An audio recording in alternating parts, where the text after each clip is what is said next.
I don't know why that happens every time I switch on the camera. It's just so agitating. Anyway, cool. Yeah, I don't like my skin being misrepresented as lighter than it is or darker. I just like to look like myself. Anyway, righto, so how you doing? The power cut that I anticipated was gonna happen did not happen. Praise the Lord. Amen. But we don't know. It might still come at 8 p.m. because South Africa's just South Africa. Alrighty, so I have a quick one to just kind of throw at you guys, like roll it down the alleyway like it's a bowling ball. Booyah. I've been lamenting a lot about my skin. Like, that's why I'm like talking to you so close. Yeah, no, I've been complaining about, say hello, dark spots. Say hello, dark spots again. Say hello, say hello, say hello, say hello. When I do this, I cringe even. Yeah, earlier today I did a whole video where I was recording from the car and the angle is like that way up and it's just like catching all this. I've been lamenting about my skin, but I do know that what's happening with it right now is nothing that is not going to be conquered by some kind of dermatological appointment where I'm going to be prescribed some tyrosinase inhibition cream that's going to do away with dark spots. So thank the Lord Jesus for that. I know that it's going to fade. So while I'm busy focusing on all the acne that I'm getting on my face, on some girl of good acne, I even did a short where I was lamenting that these witches keep on throwing witchcraft at me to mess with my face, my skin, my they want to age me prematurely and what have you. So I'm 38, right? Well, I'm 38 tomorrow. Wish me happy birthday, even though my comments section are disabled. My comments are disabled because I'm tired of getting hurt. Anyway, whatever. So I've been complaining to Jesus on some, Lord, when are you going to fix my skin? I mean, look at me. Look at me. Look, you know? Keep on going to him on some, look at my acne. God, like, come on, you know? I don't even look like myself anymore. I used to have crystal clear skin. Crystal, alright. And I haven't gotten it. And then the Lord reminded me of Jobo. You know how Jobo broke out into sores and he had to like scrape them with a glass bottle? And I was like, oh, okay, so I'm Job. So are you going to restore my skin then? Am I going to get my skin back? Like, because I am a lot older than I was when I got into persecution. I'm 38. I was 29. Elasticity, schmelasticity is what's going on now. So aging is like a problem. Are you going to restore to me my skin? And then the Lord said to me, McDonald's. He said McDonald's, guys. As in, I'm loving it. The Lord said to me McDonald's. I was like, what does that got to do with anything, Father? Am I supposed to figure that out? Come on, Lord, don't be so cryptic. The Lord kept on saying McDonald's, McDonald's, McDonald's. And so as I was walking around, I was like, what does that even mean? You know, the Holy Spirit, when he drops content into your spirit, into your understanding, you sometimes are like, and you have to enter into this like mission, embark on it to figure out what was said, what it means, like, you know, unpack the metaphor. God said to me, McDonald's, McDonald's, McDonald's. And then later on when I was doing the TikTok, where I was lamenting, well, I call it a TikTok, it's a short, you know, one of those shorter videos that I do precisely for the purpose of putting it on YouTube Shorts. When I was doing that little short, where I was lamenting about how I've lost everything. I lost my career, I lost friends, I lost family. Like, I'm just going through it, okay? The Lord reminded me in the middle of that TikTok, dropped more understanding. I get him earlier, he said, McDonald's. This time around, he said, suffering, loss, want. And then reminded me again, McDonald's. And I was like, what's with the McDonald's? I'm tired. I don't understand. So I decided to sit down and really just think about it. Think, what could that mean? What is the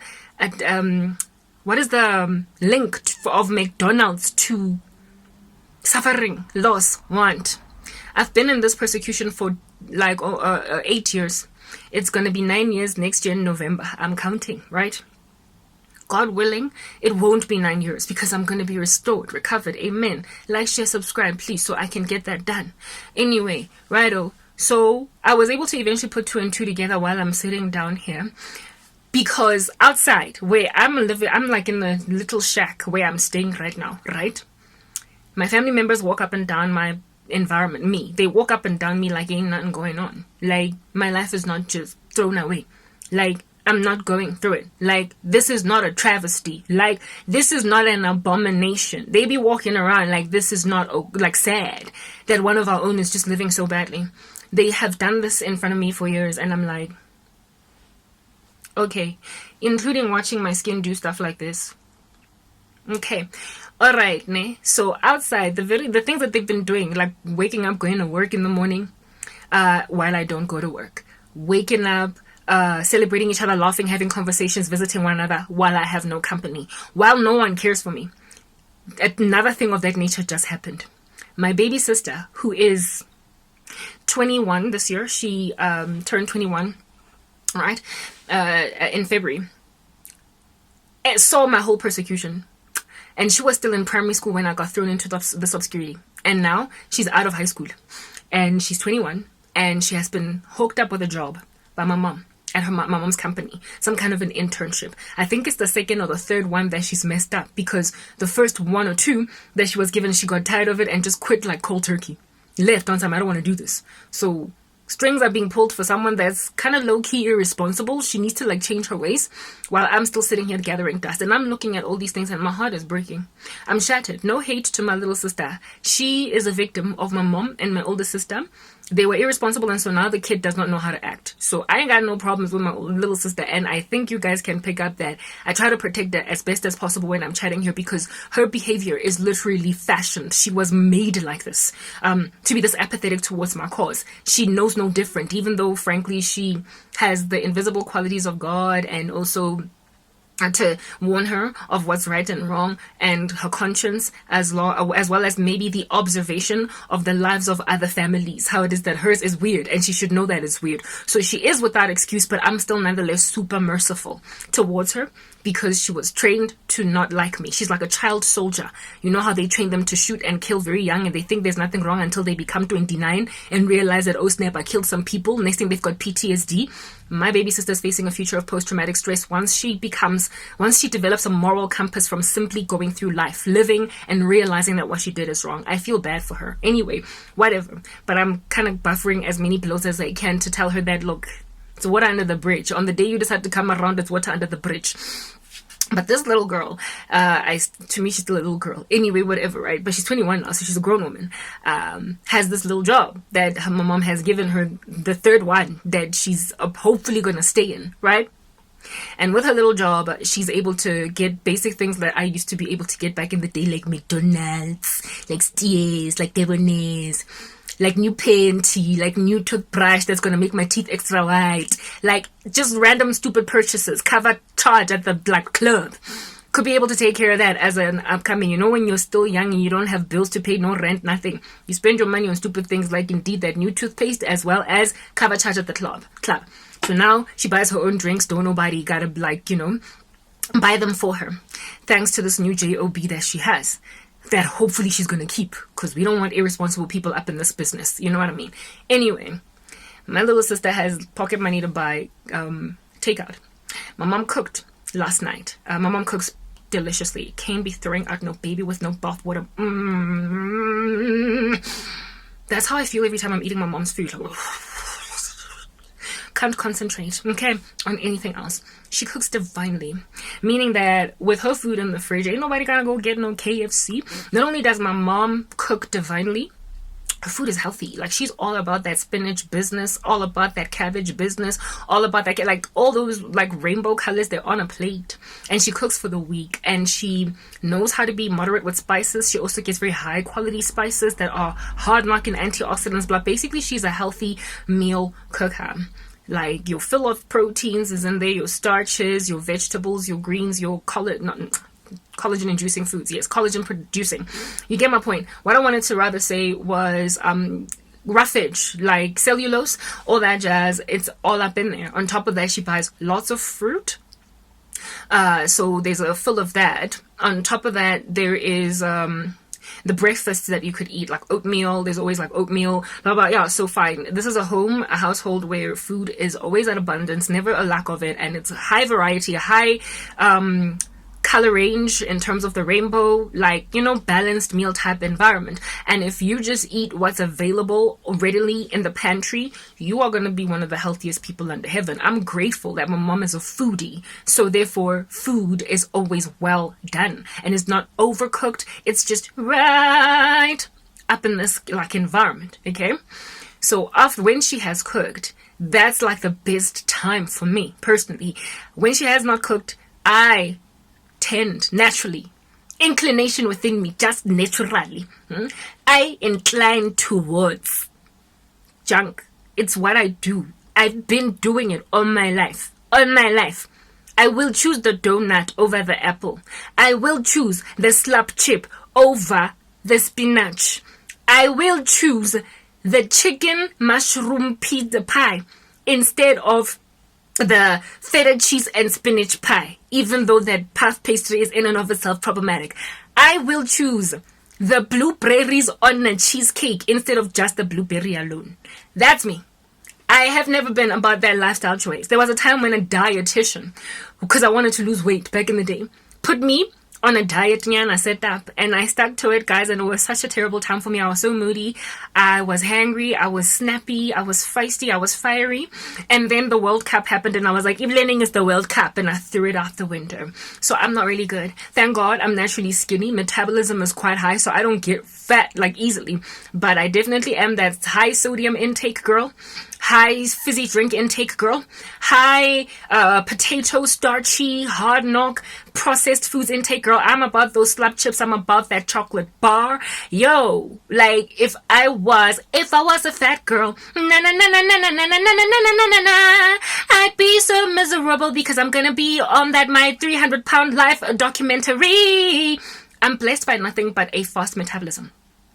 Naturally, I'm skinny. Otherwise, I feel bad sometimes for people who struggle with weight that eat less than me, because I'm like, if only you knew how you could dump all that food in my stomach and it would just go out the other end. I feel bad because you actually try and you still struggle to lose weight, but I don't, you know. Yeah, I've seen, like when I was working at MTN, there was this girl that was there was this girl that was struggling with weight and she barely ate. Like, she was about that carrot business, that lettuce business, that green and like purple color salad for lunch only, with just a small little biscuit business, avoidance of coffee business, and she was still kind of chubby. And I remember one time she said she used to go to the gym a lot as well. She was like, now all I have to do is look at a cheesecake and I spread. And I laughed because it was funny, but it was not funny. I felt sorry for her. But I know that there are people like those. I've never had those issues, and that's the only reason under heaven why I have not been overweight in my life. When I was a teenager, I even had an eating disorder because I wanted to be even thinner than what I was, so I would like stop eating food. And even after my eating disorder, it did not mess with my metabolism. You know how an eating disorder can throw off your body's mechanics until such time that if you were a naturally skinny girl, now all of a sudden you start eating and you get fat. It didn't, like, nothing changed in me, and I'm grateful to God for stuff like that. Now, my mother is 63 years old. And if I tell you, my mom ain't got a single stretch mark on her buttock, okay? My mother never got a single stretch mark on her stomach until her last pregnancy, which is my little sister, who is a chunky 17 years younger than me. She was born when I was 16 and a half, okay? But with my older sister and I, my mom just bounced right back like Bo Kim Kardashian and Bo Kylie Jenner. I don't know how they do it, but they do it. All these Insta models that have a baby, next thing they've got like a waist that big. My mom was like that. Literally, pregnancy never ever wreaked havoc in her life until the last pregnancy, where she was now, I think, in her mid-40s or something, having my baby sister. And by her mid-40s, my mother had taken on board the eating habits of this world. My mom, born in 1958, was raised in a very humble household by grandmother and granddad. And in those humble households, they used to eat humble food. Do you understand? They never used to bring anything into their bodies that were like, they did not have the luxury of buying takeouts like all the time. They had to eat what mom cooked. Like, that's it, deal. And my grandmother was also very hard, not DIY. She was very homemadey. Like, she used to make homemade canned peaches. Homemade, like, if you can buy it from the store, preserved in a can, my grandmother used to make it and bottle it. What? Star cook? That was my grandmama. She could show, like Jamie Oliver, a thing with her. You know what I'm saying? Nigella Shmaimela. That's my grandmother. great skills in the kitchen. So thank you, Mom, for doing the best that you can do for me. Cool at type vibes was my grandmama. Okay. And that's what my mother grew up in, and she also adopted some of those habits. And then in the beginning of her adult life, they were still living, you know, relatively okay lifestyles, and it was before the food industry went all random, ransack, hard knock, intense, and ridiculous, and feeding us all different kinds of things genetically modified, and making sure that all different kinds of mutated cells are in our bodies.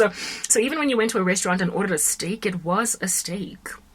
It wasn't something Bill Gates manufactured in a laboratory. So even with eating out, it was not as bad as it is in 2022. What's going on? But it started to get bad somewhere along the way. And so my mama ate takeouts. Her career improved. And so therefore she could afford, my lighting keeps on evading me, she could afford to buy takeouts and blah, blah, blah, wada, fish paste, and all these other kinds of processed foods that wreak havoc in our general constitution, like at large. Okay. And I guess divorce also made her eat a little bit more donuts. I don't know. Yeah, so with my sister's pregnancy, when she was having my baby sister, the most recent entrant into the equation, yeah, then next thing her pregnancy done looked nasty. Next thing she was stretching like a harmonica. Next thing her skin was looking all like inelastic. Next thing she was getting those stretch marks on her stomach. It's like, ah! Basically, one of those pregnancies that'll make you scream. She had the first 2 pregnancies, bounced back like Kim Kardashian, and the third one she was like, ah! And to this day she still has these ridiculous like stretch marks on her stomach, alongside elastic skin, like, you know, almost as if it's like a harmonica type thing on her tummy, you know, that post stomach, that post pregnancy belly that is super stretched, and if you don't do surgery it's gonna hang like that for life. Yeah, she still got that going down. She never did anything about it. My mother has never been iffy about plastic surgery. She's not a celebrity, really. She's not about that business, so she just left it. But the rest of her body is still blemish free, guys. She has no stretch marks on her butt, and she is an African woman. Africa, you know what I mean by that. So that's the kind of part of body that stretches. Like African women, they stretch in certain parts. They stretch. The moment they enter into puberty, they be stretching. And if at all you're not gonna get any stretch marks on the bum area, as a black girl that's African about it, yo, guys, you'll be blessed. To have that kind of kadonk with no stretch marks, you are blessed. You are the kind of stuff that Insta models are made of. And my mama ain't got nothing at 63. I got my first stretch mark on my buttock at 14 or 13 or shine. And they still here. I was like, how in the world do I, as a 13-year-old, have stretch marks on my butt? And I'm skinny. I was skinny. I was like a rake. They used to call me Twiggy when I was a kid. And I, just from growing a small little bum, hey, I got a stretch mark. I was like, looked at it like that. Because I looked at my mom and she ain't got none like that. What's going on? How does my mom, that I took after my body is my mom's. Like, my sister's the one that took my dad's body. I've got my mom's body shape, body genes are my mom's. Except for that, is it really genetic? This is where nature nurture comes into play, y'all. Hey, the difference between nature and nurture. Nature gave me my mama's genes. Nurture gave me Bill Gates GMO stretch marks. Sorry, let's stop laughing.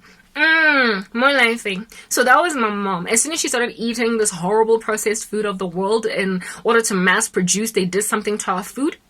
That's when she got a bad pregnancy. My little sister showed her flames in a way that I and my older sister didn't, right? And I was already been shown flames because who was not busy eating Pizza Hut at the age of 12? Who was not busy eating McDonald's as soon as it came into South Africa? I remember when McDonald's opened, it was so packed. So the queues were snake-like at McDonald's when it came to South Africa for the first time. And my mom and my sister and I were among the people in those queues. I fell in love with McDonald's like no man's business. There were these cheap burgers that were tiny, they were small, and so you needed like at least 3. And I got addicted to McDonald's. That's why God reminded me of McDonald's. I got addicted to that American franchise food. as soon as it was all up in our business. And it's just, it never stopped. I never abandoned the addiction. I was like, it's not harming me because I'm still skinny. I have got the metabolism on my side. Told myself that that's what's good, so it's not going to do anything to me. When I was dating my ex-boyfriend, I was on Diane the pill. The contraceptive pill. And that was the first time in my life that I actually gained weight. And I was like, what's happening? What's happening? This is not supposed to be happening in my life. Hello, come on, somebody stop it. I didn't realize that it was because of the water retention created by the pill and the increased appetite. I thought that I was just growing into my adult body and I hated it. As soon as I got off the pill, when I repented and gave my life to Christ, I stopped fornicating. So I got off the pill. The weight just fell off, all of it. So basically my body never really lost its metabolism. I just went on some pill that messed with my body. All right. But I lost the weight right back. However, during the time when I was dating my ex, because I was eating so much excessively thanks to that hormone pill, my ex used to be like, yo, Karabo, one day that McDonald's is gonna show you flames, baby. One does, just you watch. My ex used to warn me because I was literally almost every day. I had a career, me, yeah. I had a job, me, yeah. I could go and afford and buy stupid thing, me, yeah. So I'm gonna buy McDonald's every day. I wanna cook for what? For who? You know, when feminism has had a field day with you, it's like, learn to cook for what? I ain't my grandmama. Yeah, so I used to eat McDonald's almost every day. And I used to order the Cajun meal, and I would ask for extra patty and extra cheese. And my ex was like, like, don't you dare say anything. Don't you dare. But he said it anyway. He was like, one day that McDonald's is going to show you flames. Not in a derogatory way. He wasn't mean. I did not take it negatively. I just looked at him on some, don't jealous me, bliss. And I just continued to eat. He did not even consume as much McDonald's as I used to. I was a belover, if that's even a word, of macadamia, yo. I'm loving it. I was loving that thing. Okay. And it's what I ate literally most of my let's all of them. All my 20s, guys, I was eating McDonald's almost daily, even after coming to Christ. Like, that didn't make me repent. I didn't consider it gluttonous because I was hungry. I mean, you know what? Continued with the takeaway whenever I could. And I did exactly what my baby sister just did. My mom has cooked some divine food, and it's chilling in the refrigerator. There is mash with beans, there is spinach, there is that beautifully cooked chicken, there is mealy rice, or is it proper rice? There is tomato gravy, like organic tomato gravy. No funny stuff added. There are a whole bunch of strawberries, tangerines, whatnot in the refrigerator. Okay, just a plethora of meals. And then for breakfast, I could have those eggs, I could have that oatmeal, I could, you know what I'm saying? Yeah, there's really good food in the fridge. But in spite of that, it's always been like this with my mom, right? There was a time when I was living with her while also still working my career. I would drive by like a drive-by shooting, and instead of the gangsters in the hood dying, it was my stomach. And to get carrot cake at the Woolies. I used to buy either chocolate or carrot cake or whatever it is that Woolworths has. They have these delectable, delicious desserts that you can't move past. Like, they're literally so addictive, guys. Something is in them, I promise. It's a problem.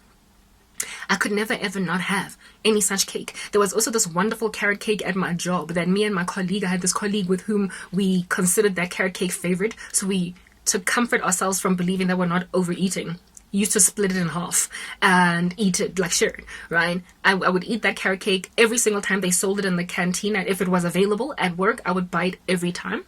And if that carrot cake was not there, I would go to Woolies almost every single day and buy chocolate cake so that I could have that with my dinner. So I would eat the dinner that my mom cooked, but then I would have the chocolate cake afterwards. That's what was good. But sometimes, especially when my mom would cook for the week, right? So by the time Friday came, I was like, I'm tired of eating the same food. I would then drive by, like a drive-by shooting, indeed, but not of the boys in the hood, but of Garabo's stomach, the KFC, and I would buy that crunchy whatnot burger. Or I'm loving it. There was a season when I got kind of addicted to the, not McDonald's, but Nando's spicy chicken rice, which was a healthy alternative, frankly. But then I was like, health schmelth. And I stopped buying it. Went right back to McD's. Went right back to the Debonair's Hard Knock Incredible Pizza with extra cheese, extra layers of what? No. Snack it, stack it on a stack it and snack it some more. Towards the end of my career, I then developed an addiction for debonaise, because with debonaise you could literally make your own pizza. A designer, I would pay guys $250. I didn't care for a pizza. For me, I wanted all my ingredients in it. I would ask for the extra patty, not extra patty, sorry, but extra this, like a salmon. I would add 3 kinds of fish on there, calamari and chicken. Oh my goodness. And on top of that, I would add the spinach, blah blah blah. Basically very unhealthy mixed with healthy. And that's what I used to eat almost every day, because I was stressed out. I was working so hard. I didn't have time to cook, guys. I was living in my apartment by myself at that stage. That pizza, like almost every day. And I would finish the whole box, because remember, my stomach, my appetite, huge for a girl my size. That was the girl's eating habits. I did not go to the gym. I was lazy for the gym because of the fact that I'm busy. Where am I going to find time for that? On top of that, it's so boring. Squash, smart. You know what I mean? So that was my lifestyle. When I was living with my mom, I would eat her food, and then I moved out of my mom's house, and this time around there was nobody to cook the meals every day for me. So this time I was doing takeout on the daily, every day. That's how I was eating, you guys. And among my most favorite under heaven food to eat was McDonald's. Like my favorite takeout was, I was loving it for real, right? Those were my eating habits. So even in the presence of better food, I still chose junk. And even if I would eat the better food, I would always add something nasty on the end of it, like a chocolate cake or a cheesecake or whatever. Thank God I never got fat, but the ramifications of the effects of these things, give it 10 years. You be thinking black don't crack, but too bad black, you cracked. You gon' crack! Anyway, yeah, so then I got entered into persecution and I lost everything. I lost money. This afternoon, my little sister, just before I came to record this message, right, God basically sealed, he concluded, finished off what I was talking about, what he was telling me about McDonald's, because I was complaining about my skin on Zoom. Look at me. I'm looking like Gongozola. I'm not looking good, right? Anyway, whatever. So with these laments and these grunts, these groans, these laments, God was like McDonald's. Then later on, he was like suffering. And then I put the pieces of the puzzle together when I heard my little sister making like me. Footsteps outside. I hear scooter landing just outside. And I know every time that scooter comes, I know who it is or what it is. It's the Uber Eats or something. What is this? Like the delivery scooter guy. The delivery scooter guy. And there's only one person that calls the delivery scooter guy. It's my little sister. Mom doesn't buy takeouts like that. So she walks outside. She's got a job now. And she's paying for takeaway. And then I was like, light bulb moments. I get what you were saying, Jesu Christe. Wacha Nazareta. O lerato marawaiti. You are love, God, right? It was suddenly just, it came together, these pieces of the puzzle for me. My little sister's purchase of takeout was the final piece. God was basically telling me, your poverty, my baby. Here's your little sister buying McDonald's or whatever she bought, right? Day after, my mom's food is brand spanking fresh. She made it yesterday. She had finished cooking yesterday. It's delicious, okay? So my baby sister should essentially be having what my mom has cooked. But she got options. She's like, nah, I'll eat that on Monday. Right now it's Sunday, and I feel like Sunday is takeout day. So she's having takeout for dinner. What am I going to have for dinner? What's in the fridge? Whatever it is that my mom has cooked. Why? Because I ain't got no options in life. I ain't got no money. And every single time I come into some money, I predictably buy, it's like I purge. I buy a meal, for a takeout meal or a chocolate, something that I have craved for a while because I haven't had it in a minute because I don't have money. I always buy it every time somebody gives me $100, every time somebody gives me $1,000. I literally always buy something junk. And I've been doing that the past 8 years that I've been in persecution. But there's been so few seasons where I've been given money in this time that those little treats that I would buy when I've got the smallest little cash have been sparsely scattered across this 8 years. So in a year, I'm literally having chocolate 2 or 3 times. In a year, I'm having McDonald's 2 or 3 times. In a year, I'm having that andicchio pizza. I'm having that cheesecake, that caramel cake 2 or 3 times. Persecution has forced me to be healthy, not because I chose to. I was watching Weon, is it Weon? There's a news network with a funny name, Gravitas or whatever. Okay, and this lady, it's an Indian news channel, and this lady was basically covering the poison in our food, and she spoke about places called, I think, red zones or green zones or something on the earth. And she was like, these are the places where people live. They've got great longevity all the way into the hundreds of years, while the regular man on the street that doesn't live in these green zones lives up to their average life expectancy is like 70 years old. So basically life is shortened by a good 30 to 40 years when we live in these red zones where there's like lots of bustling traffic, lots of processed foods and whatnot. And the kinds of diets that these people eat in these green zones are basically naturally grown stuff from their farms. They drink they clean out their own cow's milk. They grow their own peas, apples. They fish from freshwater lakes. And they don't go through processing systems. They just eat what's available, like very natural old school hunter-gatherer type ways of lifestyling in these green zones. And that's why they not only have young skin at older ages, but they also literally get to the age of 100 or something. 200. No, maybe not 200. That's like pushing it. 130. Like they live until whatever is the maximum, push the envelope, age for us in this 21st century. Now God is not going to strive with men anymore. Our years are 120 years, so no more being Methuselah. You know what I mean? But to get even to that 120 years, you got to be living in a green zone. I think they call them green zones, right? And there are only like 4 of them or something on the earth in total where people live like this type setup thing, and how they've got this longevity. And God knew what people would do to my life. He knew how people would break me, shatter me, break me into a million pieces. He knew that they would deliberately try to age me. He knew that they would try to take away my youthful spunk, my splendor. He knew that they would take for granted that a woman after losing her 30s has basically lost any value at all that a man would ever want in her. So God forcefully put me in a green zone. He put me in a green zone without me being in a green zone. I'm in a red zone. I'm in the most opulently consumptive portion of South Africa, Johannesburg. I live in the capital, the financial hub of my country. And it is bustling. It's full of cities. I was raised in the most famous township in Africa, I.E. in the world, Soweto. I have been in some of the most urbanized portions of my country. I then later, after getting out of Soweto, was in the suburbs of Johannesburg. It don't get no worse than that. It don't get more urbanized than that in South Africa. Rural life, shmural life. I don't know it. I don't know nothing about no milking of cows and making mud huts, dung floors, nothing. That fetishized African lifestyle that's doing its rounds on social media that everybody is adopting and embracing and fetishizing. I proper for the life of you don't know nothing about that. So I'm not your typical African babe, if you want to say it that, because I got some gentrification up my alley like no man's business.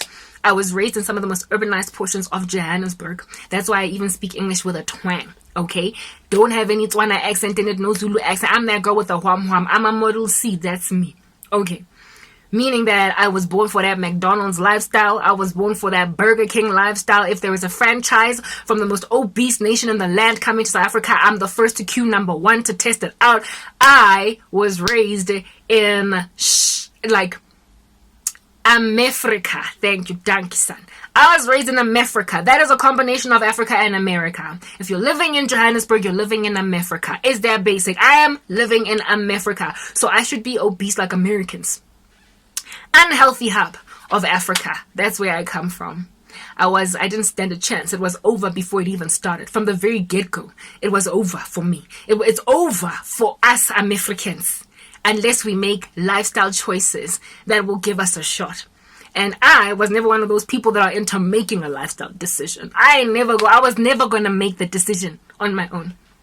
God knew what persecution he had set apart for me. He knew what test he was going to put me through. He knew when he was asking the proverbial Job's tester, Satan, have you considered my servant Karabo, what he was going to do? He knew that people would take away or try to take away my youth, my beauty, my splendor, my spunk, my this, blah, da, da, he knew what in the world they would try and take away. And so God was like, because they're going to try and take away her youth and make her age prematurely. I am going to remove her from America and make her just live in Africa. I'm going to make my daughter live a typical rural lifestyle in the slums of some like jungle, not even slums, but just some very primitive green zone that has got the most beautiful chrysanthemums growing because they're not suffocating from pollution. You know how when you drive to the rural areas and you look to the sky, the stars are so plenteous due to the fact that there's no pollution in that area. Yeah, God was like, I'm gonna move you to the least populated section of your country so you can have longevity. Forever young, I wanna That's the human race. They've been trying. And the Lord knows how to give youth to a person that is being stolen youth from. And so because he knew people would take away the lost years of my youth, he decided to give them to me by moving me to a green zone. I never would have made the decision on my own. I wouldn't have made a lifestyle change on my own. The Lord impoverished me. He took away my jobs. He took away my ability to buy and ditch your pizza, for crying out loud, every day. He took away the difficulty to make good, sound health choices for myself. He put me in so much squalor. He put me in so much pain and persecution that just to get through the day, I would need to chase after endorphins in some way, some kind of natural high. So I started exercising. He made sure that I'm so lonely and so broken, but with no option to commit suicide because I fear him too much, that I would try and find anything under heaven at all that I can find to get through the day. So I started exercising just to push time. And because I struggle with exercise, the rote mundane type of exercise is boring. I danced. I turned on music and I danced. And so the way that I exercise is easier for me to do, so I can do it for like hours on end. These days I haven't been doing it because I've been very stressed out, but I'm going to go back to my workouts. So I started exercising, and every single day, because of my job, I literally, I don't know how many gym memberships I have paid a year for in advance and didn't go a single, literally wasted and just for like 5,000 just like that. I was like, Batata, Virgin Active, just take it, making like Davido. I never went to the gym after paying for a 1-year membership because it came with a special 1 year for like, bulk buying, cheaper by the dozen type setup thing. Yeah, 5,000 just like that to Virgin Active. Oh, shame. I've given charitable amounts of money to gyms in my past and never went because my job was so busy. I was bustling and I was lazy and I was also just like not focusing. I also had school. Like I was just too busy. So yeah. But I mean, when I've got 24 hours a day yawning at me, I ain't got no job, I ain't got nowhere to go. What am I going to do? I'm depressed. I need some kind of natural high. I need endorphins. I need dopamine in my body. I need it. So I started dancing. And as soon as I started noticing muscle development growth, I was like, oh, my body looks good. So I carried on. And I danced to pass time. And alongside dancing, I was eating whatever was available in the environment. And thank God, because my grandmother is Nigella. And she is inside my mom. My mom inherited my grandmother's very natural domesticated way. Like canned peaches are not as healthy as the ones that your grandmama makes and like bottles them at home, because they don't add all those preservatives and all those whatnots. So the very natural way of doing things, the green zone way of my grandmother's ways, are in my mom. She inherited that from her mama. And so I then now am the recipient of that food, of my grandmama and of my mother type establishment thing. But I don't have an option, just like my baby sister, to, no, today not, it's Uber Eats day. I don't have that luxury. I don't have money. So I can't get takeaway. I can't. I literally have no money. I can't keep buying chocolate. I can't keep buying chocolate cake. I can't keep buying carrot cake. I can't keep eating all of these processed foods. I can't keep eating McDonald's fries. I can't keep eating McDonald's patties and the funny little weird, like whatever it is that they do. I can't. I have to make like a green zone person and eat what I can that's available in my immediate environment. I rarely ever bring any processed foods into my body because I don't have money. I can't buy Coca-Cola. I can't buy Sprite, guys. I can't afford even that fizzy mineral water. Like, I gotta drink water from me tap. And the South African water is relatively high quality. It's among, actually, in the world, the best purified water systems. What I drink every day, even though I don't have a filter or a distiller. I just like and naturally I've been drinking a lot of water for a very long amount of time. I developed that discipline when I was in high school because I was trying to clear acne, high school acne, and I was told, teenage acne, and I was told that if you drink water you'll be cool. So ever since developing that discipline back in the day when I was a teenager, it's never really left me. So I drink a lot of water, and I also now don't eat processed foods anymore, not as much anyway. When they go out and get takeouts, they don't bring me anything back home. They just finish it there. They don't even bring a doggy bag, like nothing. They don't think about me when they're out eating unhealthy foods.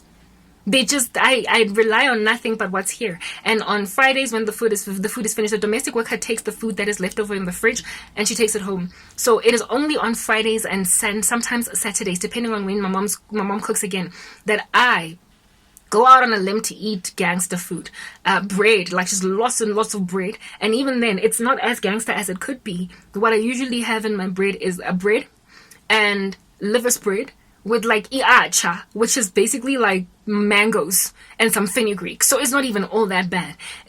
Like there aren't even a myriad of wonderful ingredients in the fridge that can enable me to eat badly. Even when I'm eating badly, as it gets only as bad as bread. And lots of it. And I sometimes find after a weekend of eating bread, I'll have like one new pimple over there. Like, whatever. What am I supposed to do exactly? Okay, what? But I would not choose to make myself a salad.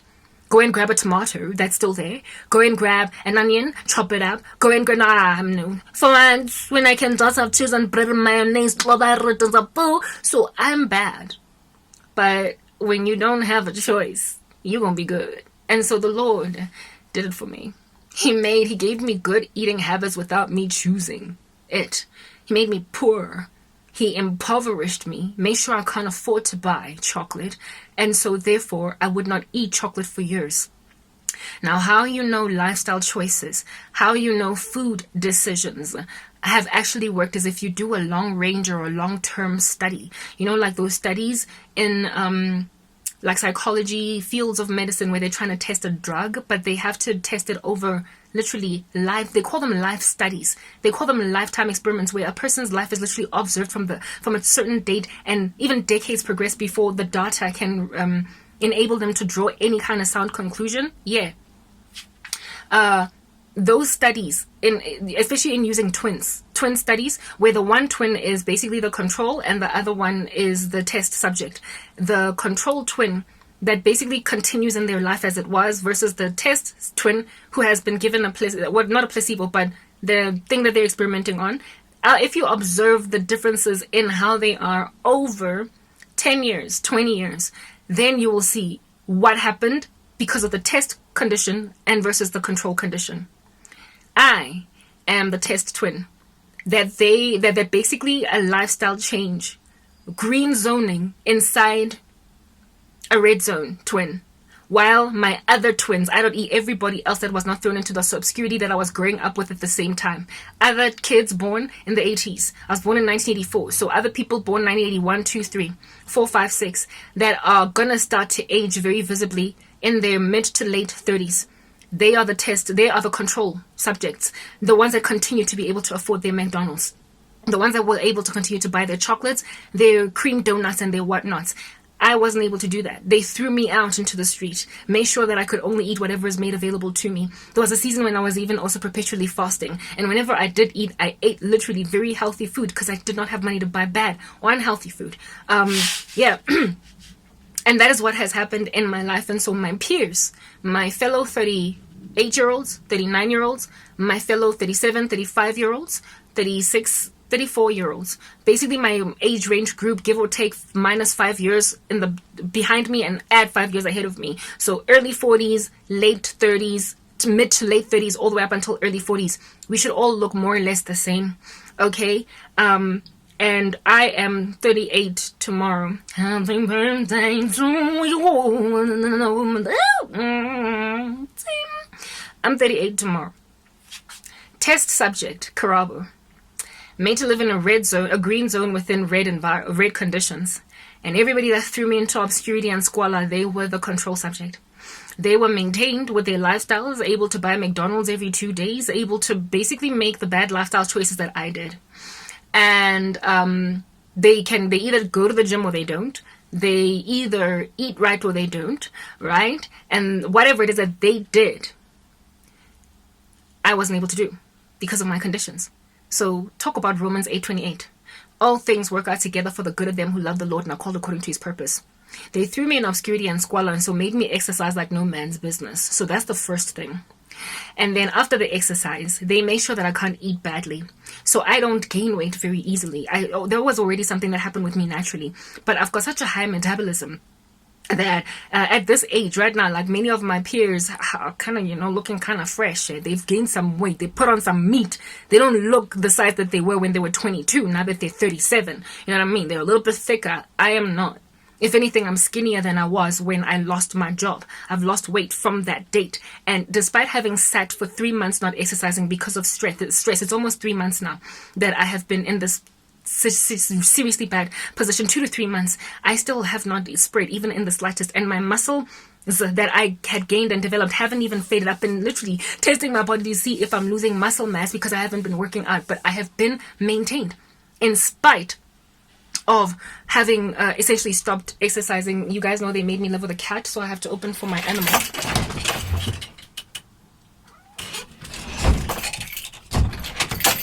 Righto. So Cat, whatever you do, do not be a distractor of me.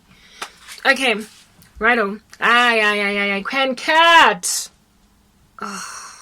Those were the cat's legs, just in case you were wondering. Oh my goodness. What does the life that I live, does it have to be like this? Well, my cat just makes it into the frame, even though I wanted an empty screen with nothing but me in it, but I have a cat, so I guess we just deal.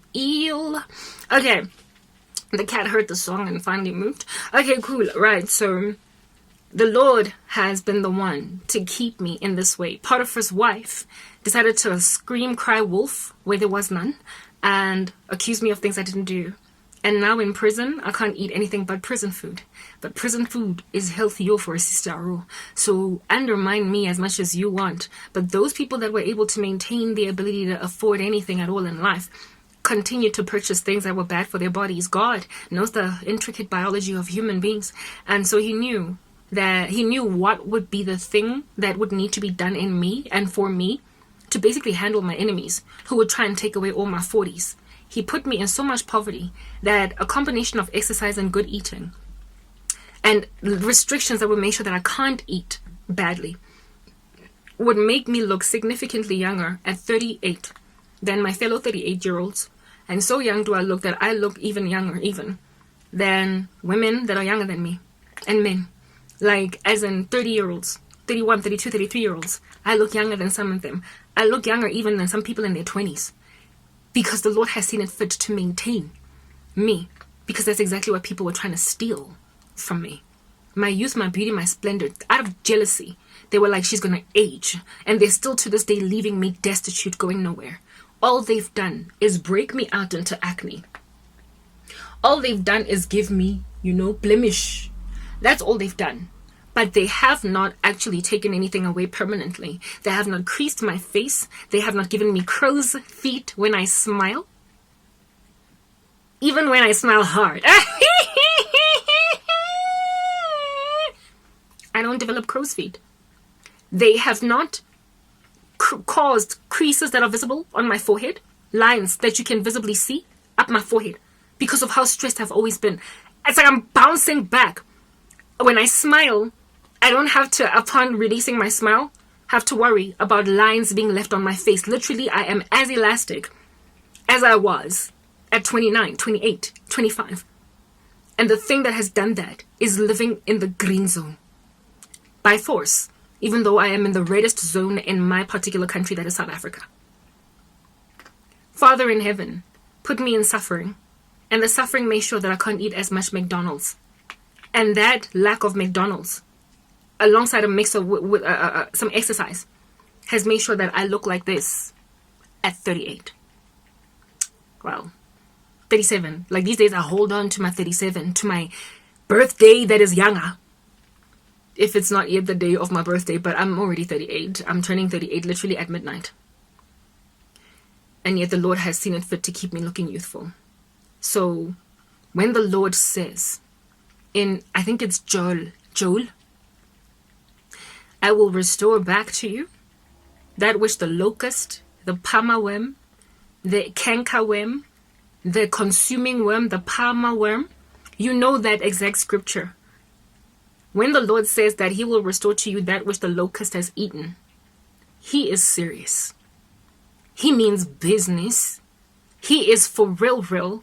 He ain't lying to you. He ain't just throwing some smarty pants statements to make you feel better looking like a crutch.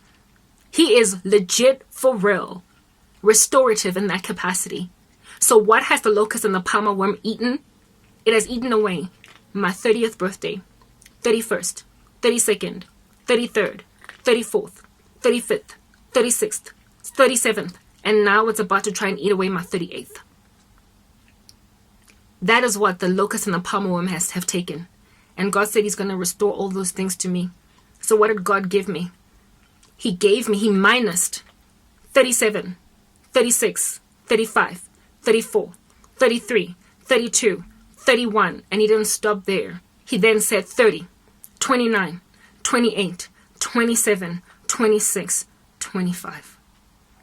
I literally looked 25 at 38. And I will likely continue to look 25 at 39, likely at 40. Insofar as I'm still in this condition and position, I look younger even than some 20-something-year-olds. Because some people decided that they're going to take away all of my lost years of my youth. And God decided to give me those years back and then some. He gave me back all my 30s and then some. In other words, he made sure that I stay looking 20-something. Without a yacht or a tittle of makeup, with all this acne on my face, you can't deny that even though I've got blemishes all over the show, I nonetheless don't look a single day over the age of 25. All I got is some acne scarring, but who doesn't have acne scars every so often? This is just a dermatologist appointment away, guys. And that's also another thing, by the way. I've always believed, my cat was like, goodbye. I've always believed that makeup ages. But there's no research onto this end that I can come across. I've always believed that concealing your face with makeup somehow causes aging. I've always just believed that, whether or not you sleep with it. Back in the day, I never used to wear makeup. I never used to do face beads, but I did wear eyeliner, mascara on my eyes. I'm too poor to afford it. Plus, I don't have time to be putting on mascara when I'm hurting too badly. I'm going to have to wash it off. I don't have the right wipes and micellar water and whatnot to remove the makeup off my face. So I don't want to have to sleep with makeup on and so therefore exacerbate aging, which I'm freaking out is happening at the speed of lightning, right? So even though I used to wear mascara and eyeliner, I didn't even wear that. I was still wearing it in the beginning of my persecution. The first, I was put in this position in 2014. I was still wearing some makeup every time I would come and do a video. But I got so exhausted from persecution, I didn't have time to stand in the mirror and wear makeup. I literally did not have time. So I just left it out. Therefore, I don't do any face beads. And I also don't even wear eyeliner, mascara, none of that. Not because I've chosen to, but because persecution has made sure that I can't. I don't have money. Not only do I not have money, even if I have leftover eyeliner or mascara, there's too much bacteria on there for me to keep putting it on my eyes. I can't continue to refresh my stash. So I'm just doing life without makeup. It's made me insecure. In the beginning, I was very insecure because I was always wearing eyeliner, but now I don't care. This is my face and I'm used to it. Okay? So not wearing makeup has also proven that makeup likely does contribute to aging. It does contribute to aging. Even if it's the smallest amount of makeup, like eyeliner, and especially because the eyes are the ones that age the fastest around, like the skin around the eyes is the one that catches up first to aging type thing.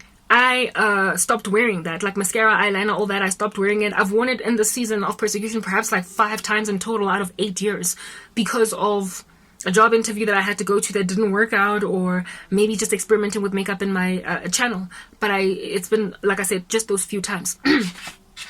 And in stopping with makeup, I believe that has also prevented aging.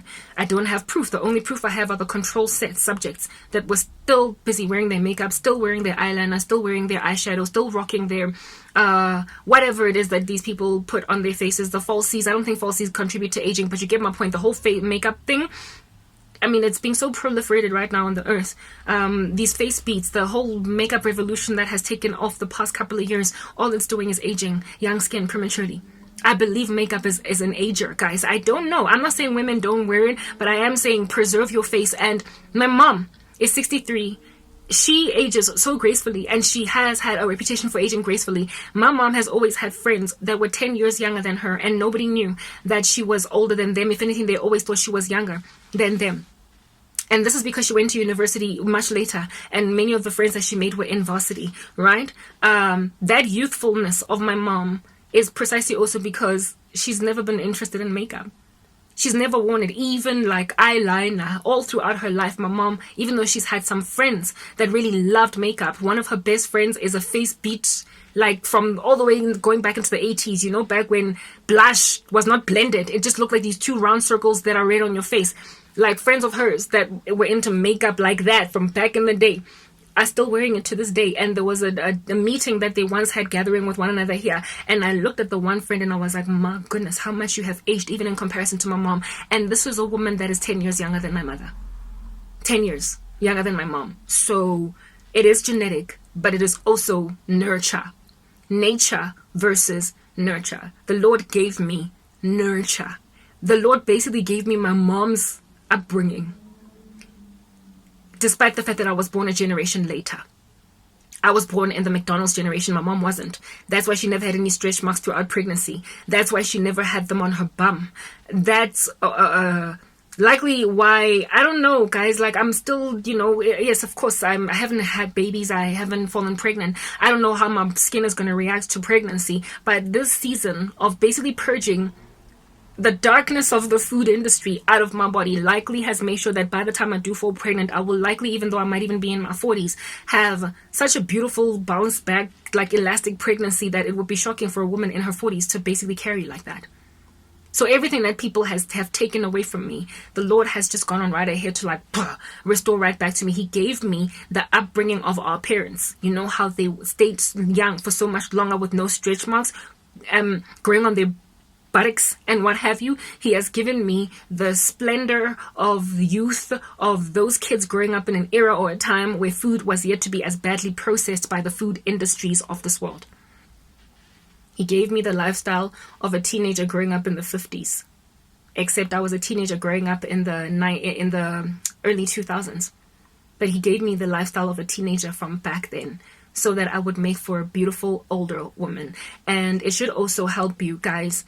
If at all you're not from Africa, just go and look at many African moms. Many large parts of Africa are still richly poverty stricken. And just because you see somebody coming on social media from Africa looking like they've arrived and they're living in a big, fat, beautiful apartment, a lot of Africans have such humble beginnings that they don't know what takeaway is. They did not know what takeaway was until they got to the age of 22, when they got their first job, or 23 or 24. And they still maintained many of their upbringing ways of cooking, and also upbringing types of foods. They still maintained it because, you know, ain't nothing, no place is better than home. So upon remembering what mama ate and daddy fed you when you were still a teenager, you likely will continue to eat that way when you get older.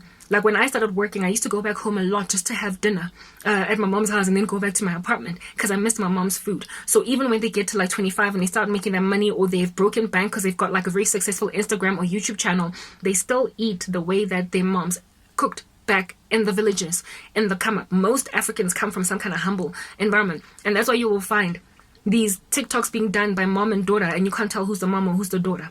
And you will find it a lot of times happening in African videos on the internet. It's because of our humble beginnings. It is because we are living somewhat green lifestyles, because we are yet to be excessively modernized and gentrified. Many of us still come from very, very foundationally arid, in terms of like infrastructure regions of Africa. Also lots and lots of, I mean, I know in the American school system, kids get picked up by those yellow buses from the outside of their gates all the way to their school, and then picked up and gone home, taken home in those same buses. If they're running around, maybe they're running around on the school playground, perhaps they play sports, but they don't walk a lot, just generally because they gotta. When I was growing up, not out of choice, I wasn't athletic in school. I just walked a lot through downtown Joburg to get from North to Gort, from Gort to Bree. I just walked a lot from where I got off from the taxis to go home because it was often a whole kilometer. I walked in the blazing sun, and despite the UV rays that slapped me, I nonetheless was getting in all that exercise. As a kid, I walked more than I would appreciate, because transportation was always so far away or hard to come by, and we were independent in that traveling, in the sense that mommy ain't taking us to the bus stop. We are going there on our own with a friend from next door, and we need to make sure that we walk in a way that is against traffic so cars don't hit us. Like that level of independence of children. And so fitness early, unchosen, forced fitness, because you got to walk those ridiculous distances just to get to school, also dwells in the African community a lot. And so what the results of it are in older years. My mom looks ridiculously fly for a 63-year-old. Even though she's a wicked woman, she needs to repent, give her life to the Lord. She does, however, have the benefits of having grown up in that kind of green environment. So I guess the thing that is worth your while is, even if your kids don't walk a whole bunch, you need to like get them into walking around your neighborhood and just on a walk, like a family walk. Get into stuff like that if they do get picked up by a bus in the morning. Because these days, everybody's dangerous type thing. So that is what it is that I came up from. So Africans look the way that they look at an older age because, yes, melanin helps. Black don't crack because of melanin, but there's black that's cracking faster than other kinds of black because of where they find themselves on the earth. In Africa, our black is, an animal farm. That saying that says all animals are equal, but some animals are more equal than others. Well, black don't crack, but some black don't crack more than others. All black is equal, but some black is more equal than others, in the sense that melanin goes a long way to make sure that black people age slowly. But depending on where you find yourself geographically and how your life is, you will likely age even less than other parts of the world, depending on your level of sedentariness or lethargy or lack thereof, how much exercise you bring in from the time you're a child, what you eat, and also what you eat and exercise, even as a grown-up. It makes a massive difference. So basically, the gentrification of Africa is aging Africans. The gentrification of Africa is aging Africans. The modernization, the globalization of Africa is aging Africans. And the people who have hurt me, the way that they've hurt me, are all African. They had the foundational roots of Africans. They also walked from Gort to North, from North to Bree, taxi rank. But they got gentrified and forgot their roots. And they ate McDonald's 24 hours a day. And now the same 38-year-old cousin that I grew up with. So nature versus nurture. Literally, this is a control versus test study where we grew up next to each other. My cousin has aged at a ridiculous rate. She looks like many 38-year-olds across the world that are black. And on top of that, she smokes. So hers is a different case study altogether. But even those friends of mine that don't smoke look older than me. They have gained more weight than me. Their metabolism is not as fast as mine. Their bodies have just given in. And with or without pregnancy, I'm talking now, those mom and daughter TikToks that are dancing, those are women that have had babies. So it's not even about the fact that I haven't had a baby that's kept me looking young. There are women with kids, 2, 3, 4, 5 kids that look like their oldest kid. Their teenage daughter or their daughter that is like 23. And mom, and like you can't tell the difference between the two. You have to kind of shake your head to figure out if there's even a filter on the camera that is recording to gauge whether or not this is actually what's going on. So I'm grateful for having been born in Africa for those reasons. But I'm also grateful for having chosen Christ at the time that I chose Christ, because my body was eventually going to cut me loose. Apparently from the age of 25, you start to lose the speed of collagen production in your body. It starts to dwindle, go down. They recommend that you start using anti-aging creams and serums and all that stuff from, I think, around the age of 28 or 29.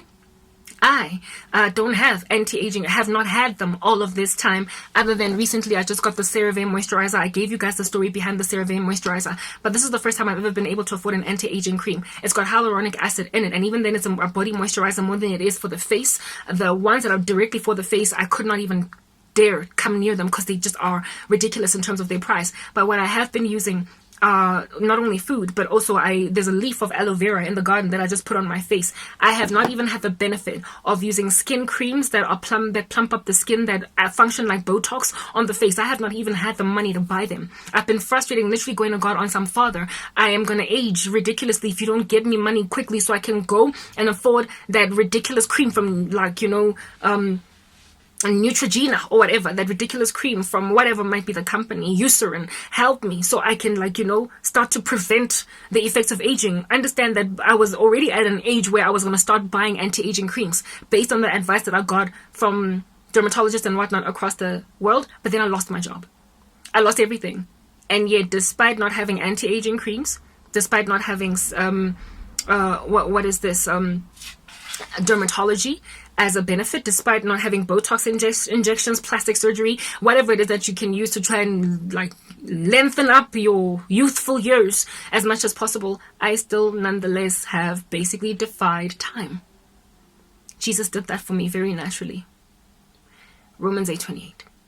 All things work out together for the good of them that love the Lord and are called according to his purpose. I didn't intend to speak for this long, but I did, just to help you guys know that, guys, if things look bad, like terrible, ridiculous, you need to listen to the Holy Spirit, tune into what Jesus is saying, and he will tell you first McDonald's, and then he will say suffering, and then your little sister will walk outside going to go and collect a takeaway. And you'll be able to put 2 and 2 together, that God basically put you in suffering so you could avoid McDonald's, so you won't be able to afford your way, that you might be preserved in a season of calamity when the world is gone so awry that everybody's throwing their toys out the cot and no one trusts or relies on anybody anymore because people are ridiculous in these last days. Trust Jesus in this terrible time, because God has literally taken his daughters and his sons out from the main light, the limelight, because he saw that the next 10 to 15 years is going to be so terrible on the earth that my sons and daughters are going to struggle to find wives properly. They are going to be infiltrated by wicked men and women that are going to want to marry them fast. They're going to try and give them diseases. They're going to try and do all different. Literally, God is allowing the world to throw their toys out the cot until they destroy their earth and their ecosystem so much that they will now be desperate for a solution, and they will realize that their solution is in those people that kept themselves consecrated during the time of all of their ridiculous warring in a cockpit, that they are now the only ones that still look really good, that still have got everything maintained in a bunch from the moment they were put underground. They will notice that we're the only ones that have been preserved, that the calamitous state of the world has taken away everyone except us. Essentially, 1,000 has fallen on the left, 10,000 on the right, but it did not come to us. It's revivalist in its nature. It's also very redemptive and vindicating of us. It took 8 years for my friends and family to realize that I was the one that chose right. It took 8 years for them to walk into this yard of my mom's and see that I haven't aged a day, even though that's what they were trying to do to me. It took 8 years, and they're still trying to get me to the age of 40 for them to notice that choosing what is right is what has preserved. So they will first go through a season of denial where they will want to force things, but it's going to get them to the end of themselves until they bash their knees on the ground and repent. They're going to realize that God ripped them apart, blew them away with their own sin. And now they look 43 at the age of 33. They will age at the speed of lightning as well because of their sin. Repentance is rejuvenating. The spirit of life restores cellular function, but the spirit of death does exactly that, wither. So when you're still walking in the soulish, fleshy, earthly, fallen nature, you are subject to the death that comes with it. And as delayed as it might be, it nonetheless eventually catches up, and you start to see death impending through something called what? Aging. The Lord has shown that I am Lazarus, and that the rest of this world is Judas.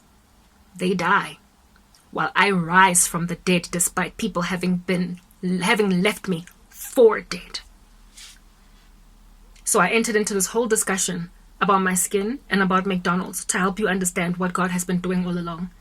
Do not be frazzled by what appears to be your stagnated state. God is likely preserving you more than he's just leaving you be. Allow him to make you look 25 at 38, just like Tranquil. Don't freak out, don't fret, don't front. One of my biggest fears was getting married with creased skin to a man whose stats are fallen because I had to settle. But at this point, if I got married tomorrow, I would still make for a very beautiful, young-looking bride. I still have everything I need for my wedding day to be glorious. And all of the people that have already gotten married that gloated and flashed their rings at me on the days that they were getting married are now looking at me on some, she still has a chance of a good marriage, when they're unhappy in their marriages because they never gave them to Jesus in the first place. Literally, the tables are turning. Now I'm going to go take a shower. I have a feeling the power is going to be cut at 8 p.m., but I'm done talking. I love you in Christ's name. Tranquil, stay away from that McDonald's. Peace.